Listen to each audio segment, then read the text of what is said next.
Mu mihanda ya Korikata hari abakene abababaye, hari umugore utangaje ufite umuhamagaro utangaje, nta kintu yaratunze, nta bukungu yari afite, nyamara yaje kuba intangarugero ku ruhando rw'isi mu kinyejana cya 20. Iyi ni inkuru nyayo ya Mada Teresa, umugore watanze ubuzima bwe agamije kurengera abakene ndetse n'abababaye.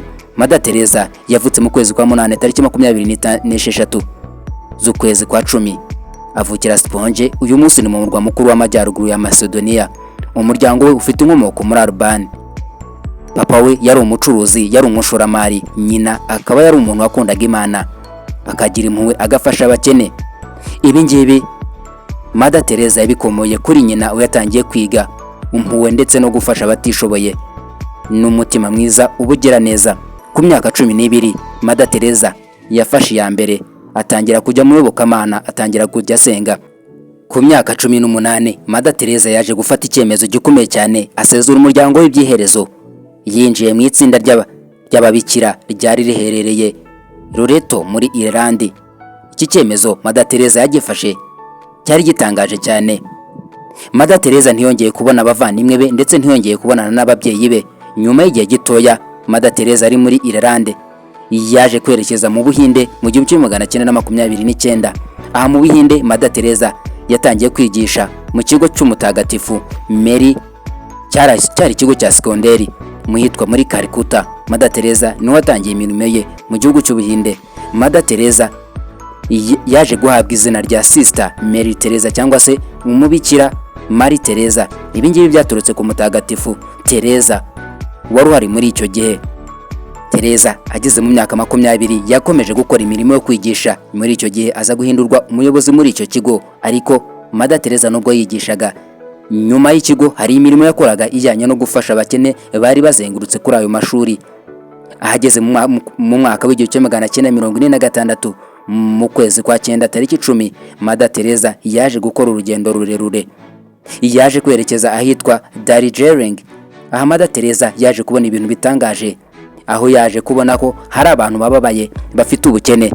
Ibi akaba arabyise umuhamagaro. Mu muhamagaro Mada Teresa yumvishe ijwi ry'Imana rimubwira ko agomba kusezera akazi ko kwigisha, imirimo yarakoraga yo kwigisha, ahubwo agatangira gufasha abatishoboye.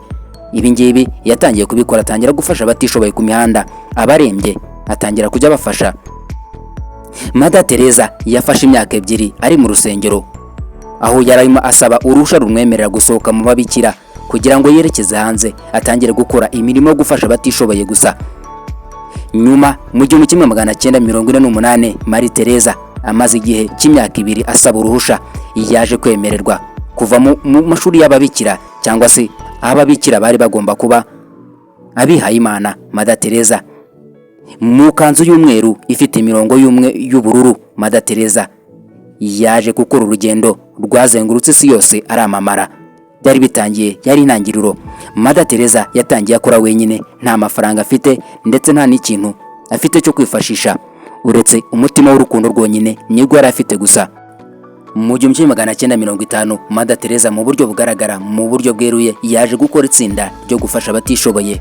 Muri iki gihe atangira gukorana n'abantu bamwe bari bafite umutima. Ibi ngibi byari byoroshye cyane, ariko kuri ruhande byari bigoye kuko nta bushobozi bari bafite, nta mafaranga. Mada Teresa yatangiye kujya afasha abatishoboye, abadafite ibyo kwambara, abadafite haba ndetse n'abafite uburwayi butangaje bw'uruhu. Mada Teresa ibi yabikoraga kubw'urukundo, nta nyungu akeneye. Nyuma y'igihe gito Mada Teresa ibintu byatangiye gutera imbere, atangira gufungura inzu zitandukanye zo gucumbikira abadafite aho barara, imfubyi zatawe ku mihanda, atangira kuzubakira amazu zikajya zibamo. Mada Teresa yaje gufungura ivuriro ryo kuvura abantu bafite indwara zitandukanye badashoboye kwivuza. Mada Teresa yaje kubaka inzu zitandukanye zo gutuzamo abagore batawe batandukanye ndetse n'abana batagira aho bataha. Mada Teresa ibi yabikoraga nyamara nta bukungu akeneye, ahubwo ari ugufasha byonyine, ari umutima wo gufasha. Mada Teresa urugo rwe rwaje guhindurirwa izina, batangira kurwitwa Nirimo Friday. Ibi ngibi byari bishatse gusobanura ko rwari urugo rwe rwari ruciritse, nyamara yirirwa yubakira abatishoboye ndetse n'abadafite aho bataha. Mada Teresa yaje guhinduka ikimenya bose. Inyubako ze zatangiye kumenyekana kubera ko zari zizwi cyane, abantu bazisura zirimo abantu batishoboye, abakene ndetse n'abafite uburwayi butandukanye. Mada Teresa ababikira yari abana nabo bari barafatanyije muri uyu murimo wo gukora ubugiraneza. Yari yarabahaye amahame abiri yonyine cyangwa se amasezerano ane bagomba kugenderaho. Yari yarababwiye ko mugomba gufasha abakene, mugafasha abatishoboye, mukaba inyangamugayo ndetse mukagira umutima mwiza wo gufasha abakene ndetse n'abantu bose badafite ubushobozi bwo kugira icyo bakwikorera. Mada Teresa ahageze mu 1960 ndetse n'1970 ibikorwa bye byatangiye kwagura, bitangira kurenga igihugu cy'Ubuhinde, bitangira kugera ku yindi migabane itandukanye ku isi. Ibi yakoze byatangiye kugera ku mugabane wa Afurika, mu Burayi, muri Amerika ndetse no hagati mu burasirazuba bw'isi. Mada Teresa ibi ngibi byari bitangiye gutera imbere, atangiye kuba umuntu ugera ku ruhando rw'isi, afasha abantu batishoboye ku isi hose. Mada Teresa yarageze mu gihe cyo gukorera mu bihugu birenga 100 ku mubumbe w'isi. Mada Teresa iki gihe yari ikimenyetso cy'impuhwe ndetse n'urukundo. Mada Teresa abaperezida, abayobozi batandukanye ndetse n'abaturage baramukundaga, bamukundira umutima mwiza yari afite wo gufasha.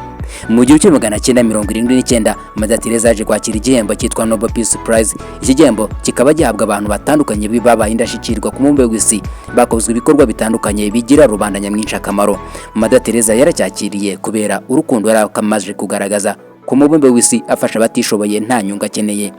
Mada Teresa kumbwirwa ruhame amaze kwakira igihembo yavuze ko urukundo, amahoro ndetse ari ibintu by'ingirakamaro, ariko abantu bake nibo babikora, ahubwo abantu benshi bakibumbira mu gukorera ibintu bigaragaza ubugizi bwa nabi aho kugaragaza urukundo ndetse no gufasha nk'uko yabikoraga. Aya ni amagambo Mada Teresa yavuze kumbwirwa ruhame amaze kwakira igihembo. Mada Teresa yaje kwakira ibihembo bitandukanye, ariko akakira ibihembo birimo amafaranga ntiyayafataga ngo agure imodoka zihenze, ngo yubake inzu zihenze nk'abandi bantu, ahubwo Mada Teresa ibihembo yakiraga by'amafaranga yakomezaga kuyashyira mu bikorwa byo gufasha abantu batishoboye aho kugira ngo ayakoreshe ku nyungu ze.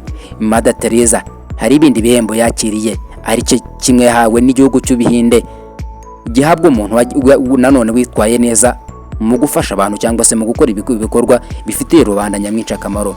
Ikindi gihembo kikaba ari cyo yahawe na Leta Zunze Ubumwe za Amerika. Iki gihembo akaba yaragihawe nk'umuntu waraniye ubwigenge ndetse no gufasha abantu bose, utitaye kuba yari icyamamare, yari kimenya bose, yarazwi cyane n'abantu bakomeye ku isi. Mada Teresa yakomeje gutura mu nzu ntoya mu cyumba kimwe ahitwa muri Kolkata.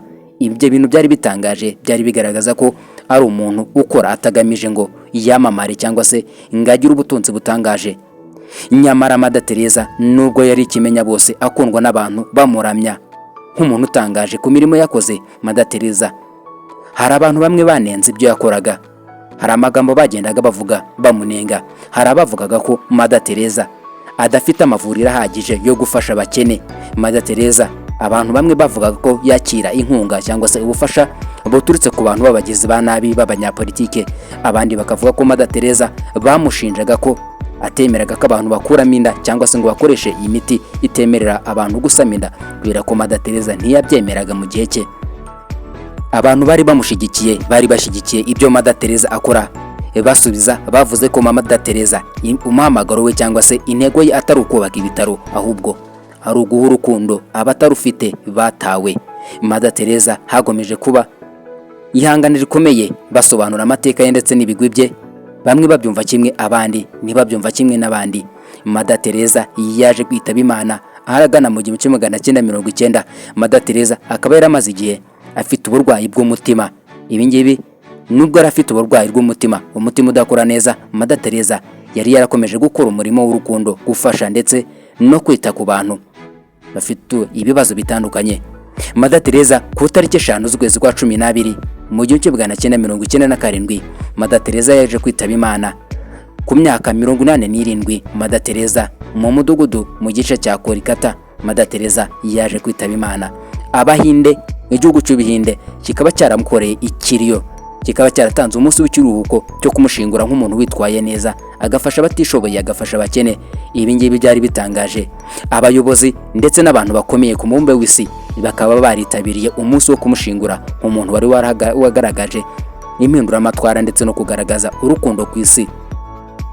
Mada Teresa mu mwaka w'ibihumbi 2003 yaje guhabwa icyubahiro na papa wa ruhari wa kabiri Paulo. Uyu nguyu akaba yaramuhaye icyubahiro mu buryo bw'idini Katolika muri Kiliziya. Ahagana mu kwezi kwa 12 tariki enye mu mwaka w'ibihumbi 2016, Mada Teresa yaje guhabwa icyubahiro nawe agirwa umwe mu batagatifu babayeho mu mateka. Mada Teresa iki gihembo cyangwa se iri shimwe yaje kurihabwa na Papa Francis, waje gusobanura ko Mada Teresa nawe agomba kwitwa umutagatifu Teresa wa Calcutta. Akaba ariho Mada Teresa yatangiye gukorera ibikorwa by'urukundo. Uyu munsi Mada Teresa akaba yibukwa nk'umuntu wagaragaje ubugiraneza butangaje, akaba umukirisitu utangaje ndetse akaba ikimenyetso cy'iyobokamana. Uyu nguyu ni Mada Teresa. Mada Teresa hari ijambo rimwe yigeze kuvuga, yaravuze ngo niba utashobora kugaburira abantu 100, gerageza byibura ugaburire umuntu umwe. Ibi ngibi Mada Teresa yakaba yarabivugaga ubwo yafashaga abantu batishoboye bafite ibibazo bitandukanye. Ubuzima bwa Mada Teresa bwigisha ko urukundo ari cyo kintu cyonyine gishobora guhindura isi, kigafasha abantu bose bafite ibibazo bitandukanye. Ibigo bya Mada Teresa bikaba byarakomeje kubaho mu myaka ibihumbi bitandukanye. Ababikira ndetse n'abakorerabushake ko bagomba kugira urukundo rukabaranga mu gufasha abakene buri munsi. Mada Teresa akaba ari umuntu wagize uruhare mu guhindura isi, impuhwe, urukundo bikaba byaramuranze. Abantu bamwe baribaza, ese Mada Teresa yaba yarishwe cyangwa se yishwe n'uburwayi? Abantu batandukanye basobanura ko Mada Teresa yishwe aciwe umutwe, ariko ibi ngibi ntabwo ari byo. Mada Teresa, reka tukubwira ibintu byamwishe.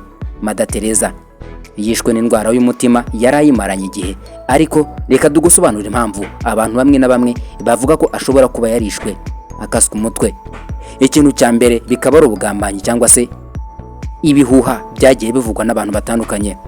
Kubera ko yari umuntu w'icyamamare, Mada Teresa abantu babonaga ko inkuru zo gusobanura ko yishwe ari inkuru zishobora gukora ku mitima y'abantu bamwe na bamwe, bagasobanura ko rero Mada Teresa yishwe kugira ngo inkuru zitari za nyazo zize gutrendinga cyangwa se zize kugera ku isi abantu bose bazimenye. Abandi bakabasobanura ko Mada Teresa kubera ko yakundaga kujya ahantu hari intambara, hari ibibazo bitandukanye, hari abantu bari kwica mu ntambara. Bamwe bakaba barasobanuraga ko Mada Teresa yiciwe muri izo ntambara zabaga ziri kuba cyangwa se kwihohotera ryaberaga ahantu Mada Teresa yagiye. Bamwe basobanura ko yahiciwe, nyamara ibi sibyo. Ikindi bikaba ari abantu banengaga ibyo yakoraga, nabo bashatse gusobanura ko Mada Teresa ashobora kuba yarishwe kubera ibikorwa bibi yakoraga. Mada Teresa bakaba barasobanuraga ari inkuru zikabya zivuga ko Mada Teresa yishwe. Ikindi kikaba ari imbuga nkoranyambaga zikaba zarakwije ibihuha bitandukanye, inyandiko zatandukanye zigaragaza ko Mada Teresa yishwe cyangwa se yaciwe umutwe. Bikaba ari ukugira ngo abantu babone views cyangwa se kugira ngo inkuru zabo zihabwe attention cyangwa se abantu bazikunde cyangwa se bazisome, kubera ko zabaga zisobanura urupfu rw'umuntu wagize neza, bigatuma abantu benshi bandika inkuru zisobanura ko Mada Teresa yaciwe umutwe, yishwe. Nyamara Mada Teresa ukuri gusobanura ko yishwe n'uburwayi yaramaranye igihe kitari gito, ndetse agakomeza gufasha abantu batandukanye afite uburwayi.